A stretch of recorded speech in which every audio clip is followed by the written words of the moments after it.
Hey, if you're spending a fortune on marketing, but you're barely getting any referrals, then you're leaving easy money on the table. Referrals aren't random, even though they seem like it. They're engineered, and today I'm going to show you how to get more of them. My name is Rich Harshaw. I'm the founder of Level 10 Contractor. I spent the last 30 years helping remodeling and home services companies generate more leads, close at higher rates, and dominate their markets. Now, I want to start by telling you a story about my brother-in-law. His name is Jared, and he is a big dude, like grizzly bear big, lumberjack big, pretty much Sasquatch big. He's big enough that he calls me tiny, even though I'm basically 6 foot tall, 180 pounds, something like that. So I was surprised a few summers ago when Jared announced that he was training for a half marathon, and he asked if I wanted to join him. And that's how I found myself one early July morning. I was sweating my face off on what was supposed to be an easy 40-minute jog, but I took Jared with me, and afterwards, I asked him how it went.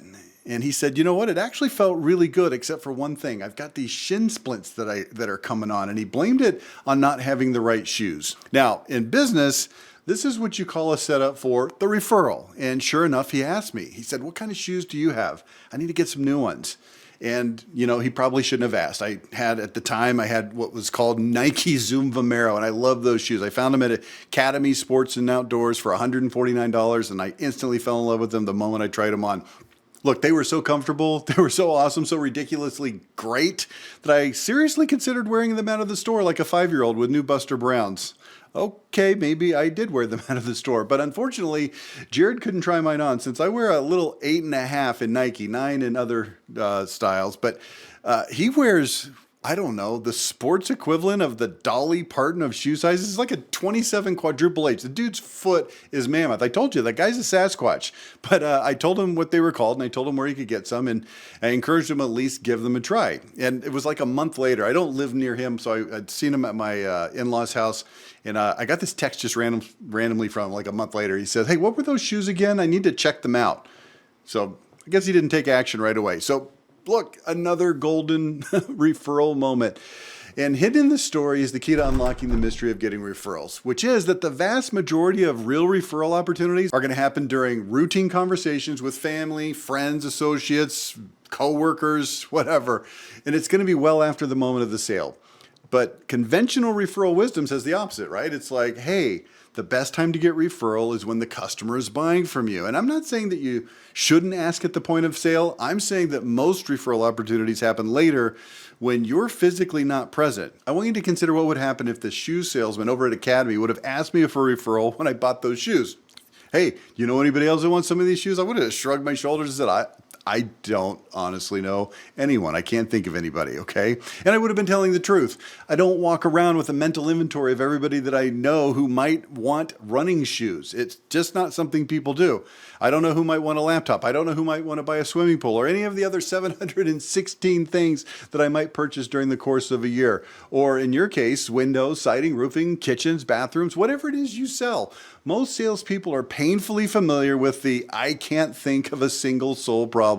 That's why almost every salesperson eventually, they just quit asking.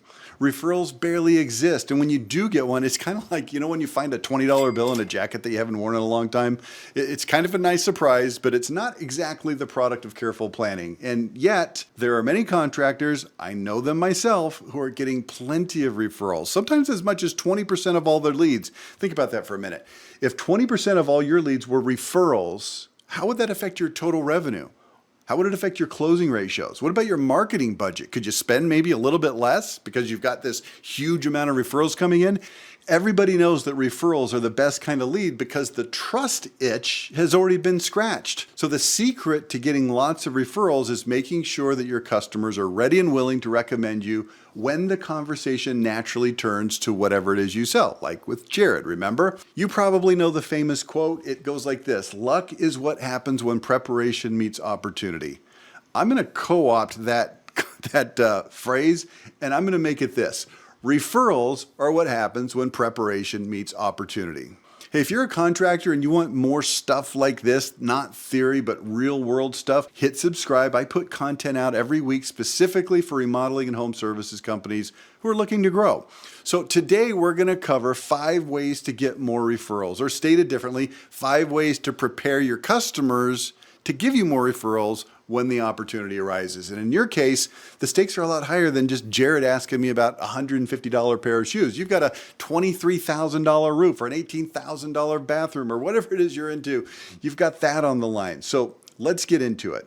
We're going to start with identity because, well, everything always starts with identity here at Level 10 Contractor. Identity is all about differentiating your company in the mind of your prospects and customers. So you want to make it instantly obvious that they should do business with you instead of all your competitors. And that sounds pretty easy, but in my 3 decades, it's a long time of doing this, I can tell you that it's rarely executed well. Most of you look and sound and smell and feel pretty much exactly like all of your competitors.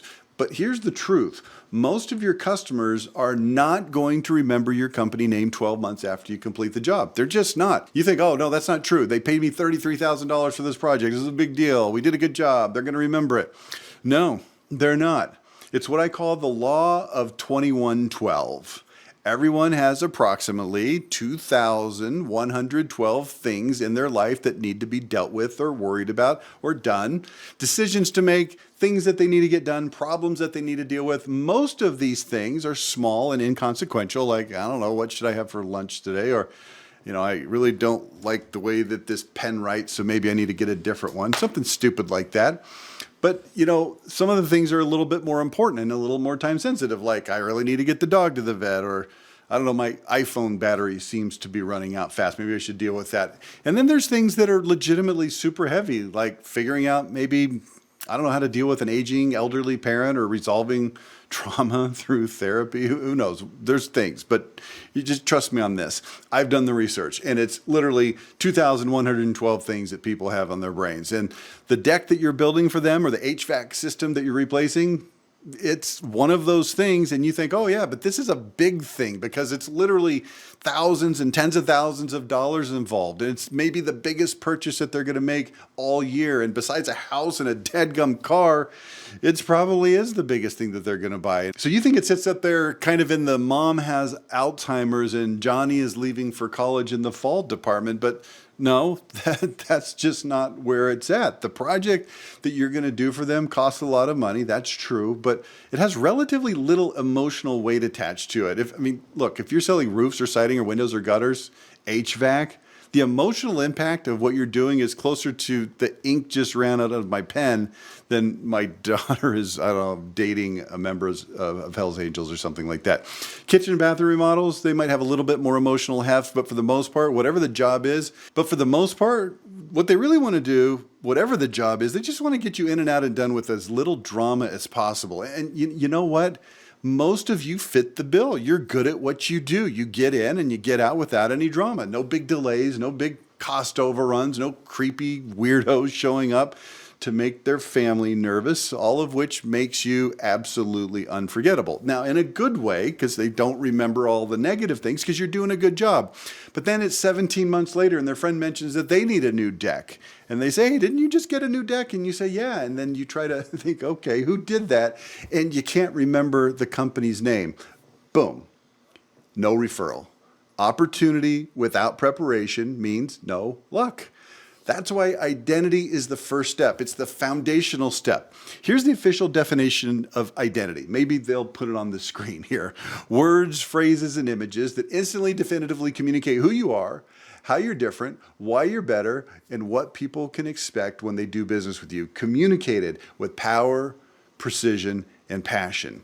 Identity is what makes you memorable. It makes you sticky. It makes you referable, okay? Your identity is going to be based on the 5 pillars of identity. There's the graphic, or maybe it's there. I don't know where it is, but look at it. Your products, your workmanship, bedside manner, core values, culture, community. Getting into the details of how to craft your identity, it goes beyond the scope of this particular video, but suffice it to say, if you lean into 2 or 3 identity points consistently, you're going to become known for those things. So let's take that deck that we just talked about as an example. Let's say that one of your identity points under the pillar of bedside manner, which is how you treat people, is that you don't require a deposit. Look, I'm not saying you should or shouldn't require a deposit. That's up to you. But in this example, look, it's my video. I'm going to use my example, okay?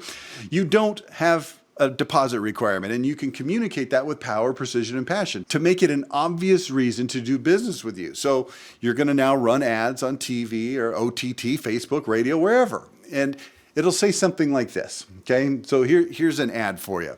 It might go, hey, are you thinking about a new deck or roof or siding? Then you need to know about deposit hopping. Hey, this is Nick over at Hutcherson Construction, and here's how it works. Most deck contractors require a 50% deposit when you sign the contract up front on the spot, which they use to pay for labor and materials for other jobs that they're already working on. When it comes time to start your project later on, they try to collect another big deposit from somebody else to pay for the labor and materials on your job. It's called deposit hopping, and it puts you at risk because they're flying by the seat of their financial pants. At Hutcherson, we never ask for a deposit. You never pay anything until the first day of the job, after the materials have been delivered to your property and the crew is on site ready to start. Now, do you see what I just did right there?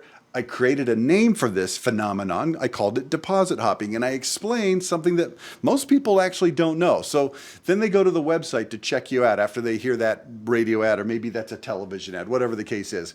And guess what's on the website? Front and center. Hey, watch out for deposit hopping. We never take a deposit, blah, blah, blah, blah, blah, whatever those details were. Then they set an appointment. And then they call, or you call back to set the appointment or to confirm the appointment, and you say, hey, have you heard about us talking about this deposit hopping thing? Well, here's what that means.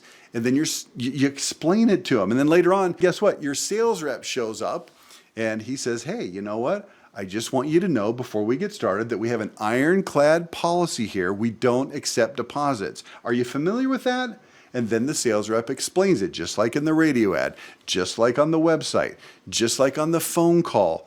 The sales rep is consistent with his message, and it's powerful. It's sticky. And now guess what? It's 17 months later, and the friend asked this customer about their deck and says, hey, you should call Hutcherson. They don't take deposits. It protects you. And yes, of course, the deck is great. Do you see how that works? You see how easy that is? But it takes planning. And of course, it doesn't have to be deposit hopping. Just look at the 5 pillars graphic on the screen and decide which things you already do well. Find powerful ways to tell your story. That's what identity is. Every company's identity is going to be different. It's like kind of like a fingerprint. They all kind of look sort of the same, but man, they're actually very, very different. They're unique. Okay, so your foundation is set with your identity, and we're just getting started. Let's go to the second way to ensure that your customers are properly prepared to give you referrals, to become referral generators, and that's going to be your brand ambassador program. So you need to make this part of your sales presentation that after the project is complete, you're going to be sending a brand ambassador to their home to make sure that everything went okay. So you want them to be anticipating this. So then this person's going to show up at their house 3 to 7 is probably ideal days after you're done. And what exactly is your brand ambassador going to do? Well, the first thing, the brand ambassador is going to bring a gift. That's a nice thing to do. Remember, we're going for memorability right now. What kind of gift should they bring? Well, how about something that is relatively hefty in proportion to the size of the job that you just did for them? If they just dropped $87,000 with you, a bag of mixed nuts, probably not going to be the right thing. I remember back, I think it was about 2004, I built a brand new custom home. It was a beautiful home. It wasn't cheap, okay? And then the person that was in charge of the project came over afterwards, and they gave us a mug with the builder's name on it. A freaking mug with advertising. That's worse than just doing nothing. So you're going to want to make it something decent, okay? Even a gift card to a nice local restaurant would be fine. They're going to be sitting there eating their dinner, and when the bill comes, they're going to whip out that gift card to pay, and they're going to get such a good, warm feeling about you. They're going to be like, oh man, this is awesome. They didn't take a deposit, and now they've treated me to Chili's. I love those guys. So that's the gift. Guess what else the brand ambassador does? You got it. Based on the topic of this video, he's going to ask for referrals, or he or she, it doesn't matter.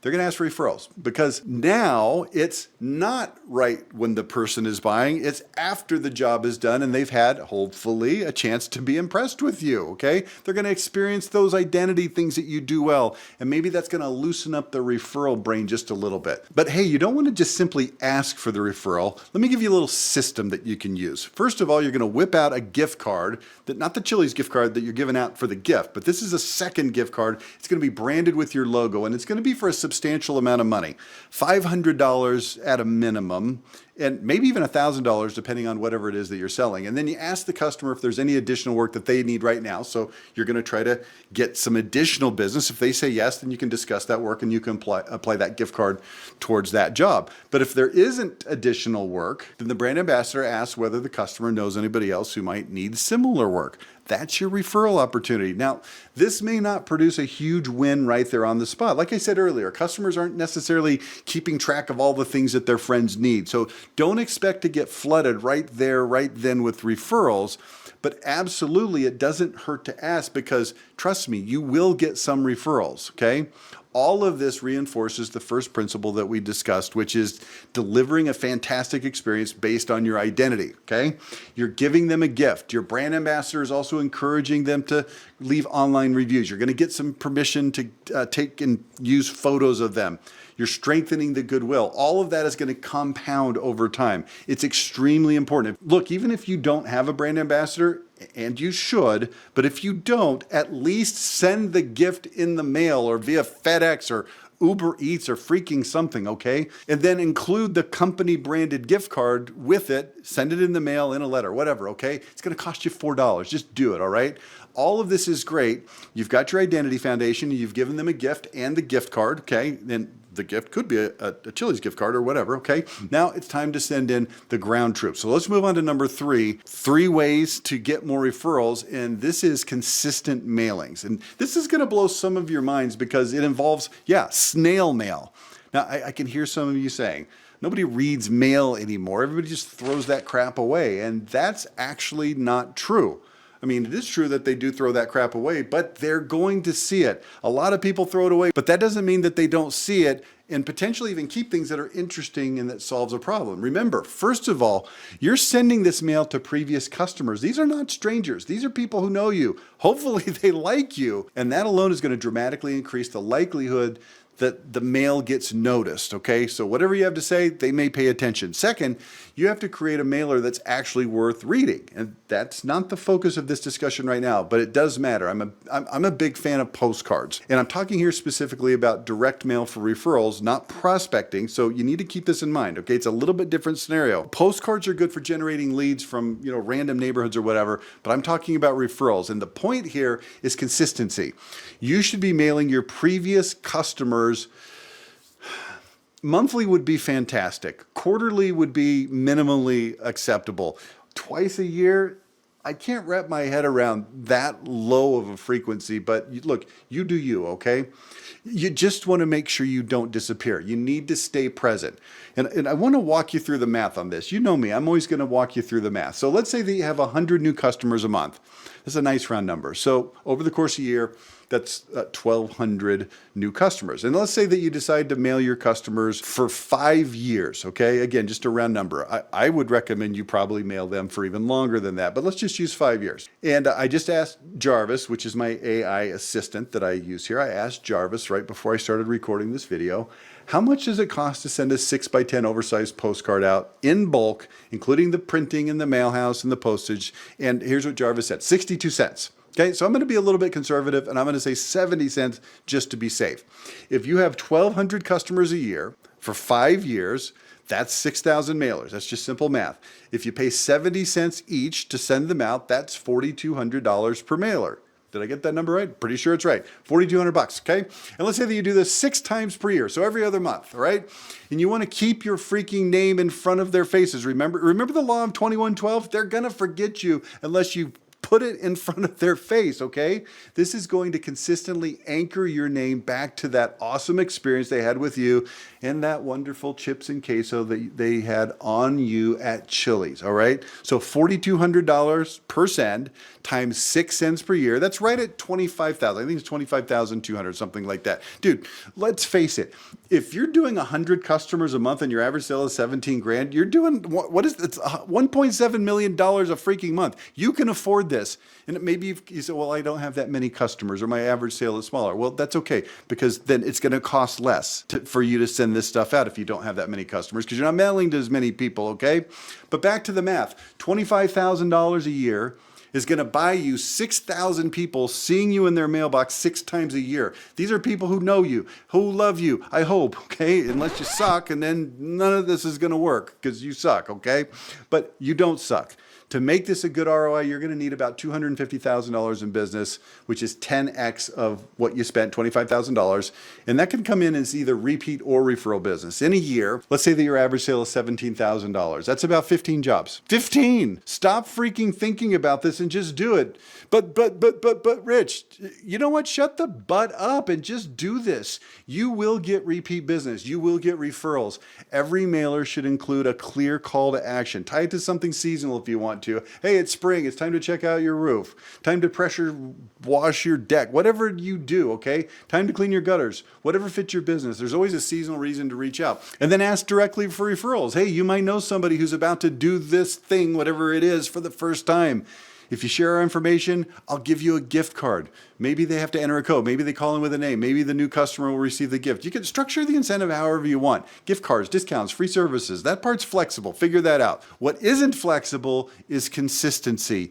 You have to stay in front of your previous customers on an ongoing basis. This is how you keep reminding them of that great experience that they had with you, so that when the topic naturally comes up in conversation, boom, they think of you. Jared, Sasquatch, running shoes. Remember? Okay? There's a reason I told you that story. Preparation, meet opportunity. Boom. Not luck, preparation. Now, let's move on to another tactical method for getting in touch with people, which is way number 4 of getting more referrals, which is texting them.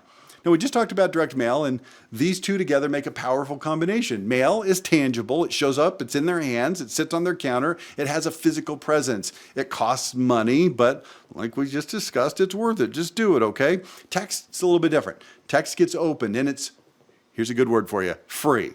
All right, or at least nearly free, depending on the thing that you're using to send the text out. You can run texting through your CRM, and if it's already there and it has that capability built in, then it is free because you're already paying for the dadgum system, okay? Or maybe you have to use a third-party platform like Hatch or Structurally, or there's others that specialize in automated follow-up. Just go to Google and ask for, email follow-up systems. You'll find them, all right?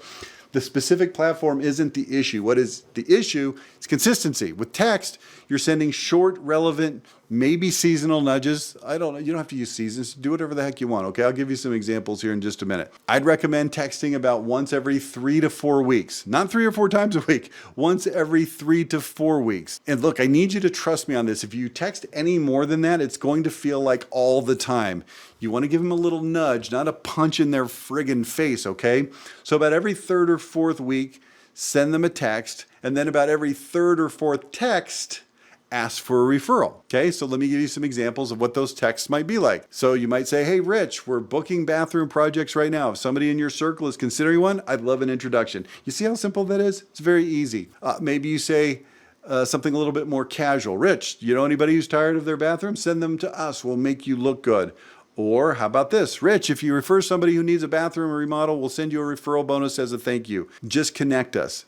It's just that simple, people. And right now you're probably thinking, or at least I hope you're thinking, why in the HE double hockey sticks are we not already doing this right now? Yeah, exactly. Quit watching this video and get it done right freaking now. What about email? Okay, yes, you can email too, but let's be honest, most marketing emails go unread unless somebody's actively looking for them. Text messages, they almost always get seen. The downside is you don't have that many characters and you can't ramble, so you're gonna have to be to the point, but that's gonna actually force clarity, okay? It's gonna force you to be clear. Mail is gonna build presence, text is gonna build frequency, and together they reinforce each other.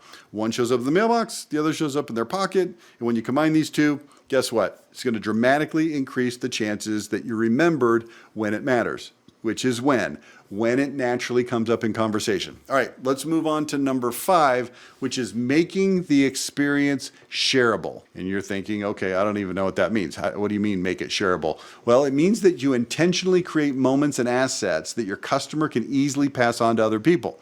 Now, I already hinted at this earlier. You should be taking pictures at every single job site. Every job, okay? That's your brand ambassador's job in case you're not connecting that dot, all right? Now, the primary reason that you want to do this is to show off your work so other people can see it. If you complete John and Sally's beautiful new deck, roof, windows, kitchen, whatever, bathroom, then take photos and send those photos to John and Sally and tell them, hey, I wanted you to have these. I know pictures don't fully capture, but here they are in case you'd like to share them on social media. And then you can ask permission to share it on your social media, okay? Now, if they post it on their social media and they've got, I don't know, 300 friends, and look, only a small fraction of those are going to actually be right there where you could actually, service them. Maybe only a few, but that's all you need. Even if one of those reaches out, you've got these 100 customers a month. If you've got 100 people, or even 70 or 60 of these people sending these things out, it's going to make an impact, and you're going to get referrals. And that's what I mean by making it shareable. Now, let me give you another idea. This was a few years ago now. I had part of my house painted, just the basement. And I just hired this local small company. They didn't have any big marketing budget, no flashy brand, but they were professional, they were fast, they were fair priced, and I had actually a really good experience. It took, I think, like 7-8 days, something like that, to paint. It was just one guy and a helper, like maybe two guys, pretty much one guy. So when the job was finished and it was time to pay, this guy that owned the company sent me a text message, and there was this little short video that he had made of my project of my house. It showed the before shots. It showed clips of him and his other guy taping and then painting, and then there was some still images, and there was a sweeping view of the finished basement. It was set to like this sort of upbeat rock music. It wasn't obnoxious, it was just kind of energetic, And the whole thing was like 45 seconds long, and I thought, wow, this guy's, I don't know how old this guy is. He's like in his 40s, and he's figured out how to freaking make a video of my basement painting. I was literally stunned. Here's this small little painting. It's not even a company. It's just a dude, okay? And he's put together a better customer recap video than a lot of multi-million-dollar contractors that I work with. It was sharp. It was professional. It was high touch. When he sent it to me, I immediately thought, hey, this is really cool. I want to share it. And, he didn't actually ask me to post it. He probably should have. I mean, he just had to add one little sentence to that text. Hey, would you mind sharing this on your social media, Facebook, whatever? It probably would have gone up that day. But here's the important part. Because he created that experience, because he elevated it just a little bit, when a friend of mine, this guy named Chris that I know from church, asked me a few weeks later, he actually just mentioned that he was remodeling, and he said, hey, man, do you know a painter? I pulled up my phone and I said, hey, check this out. And I scrolled. It took me a minute to find it, but I found it. I said, check this out. And the dude was like, that's amazing. And I gave him the number right there. Referral, boom. It's not that difficult. That's what Shareable looks like. Not complicated. It's thoughtful, it's intentional, and it gives your customer something tangible to pass along. And your brand ambassador can help with this. If you've got a thing called Company Cam, it's a software that helps you take good pictures. Get this going, okay? This is stuff that you need to be doing. All right, so I want to review with you. Number 1, identity. Number 2, brand ambassador. Number 3, consistent mailings. Yeah, the U.S. Postal Service. Number 4 was texting. Use your CRM or a third-party platform, whatever makes the best sense for you. And then number 5, make the experience shareable.